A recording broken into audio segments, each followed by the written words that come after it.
Nothing can be more frustrating when you sit down to watch one of your favorite programs on ESPN Plus and you run into issues streaming it. Well, in today's tech video, I'm going to show you how to fix the ESPN Plus app on your Panasonic Smart TV.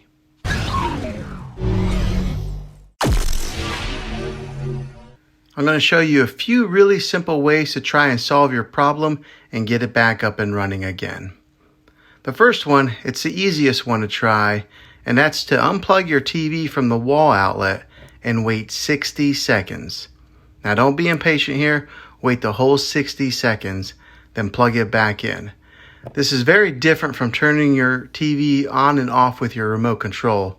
This is what we call a hard reset of your TV. So make sure you try this method. If that doesn't work, the next thing would be to find your router that is giving you Wi-Fi and unplug the power to that for 60 seconds. Then plug that back in. If that fixes it, great. If not, let's move on to the next method. Try deleting the ESPN Plus app on your TV. Go to wherever the apps are located on your system and remove the app altogether. Then reinstall the ESPN Plus app again. After you reinstall it, you might have to log back in with all your credentials, but hopefully this will work. If this doesn't work, then I recommend buying an affordable Roku stick or Amazon Fire Stick.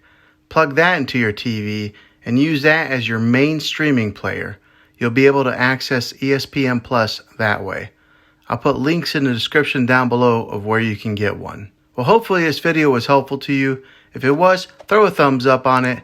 Go ahead and subscribe to my channel. I make tech videos all the time, and I would love to have you back in the next one. Take care.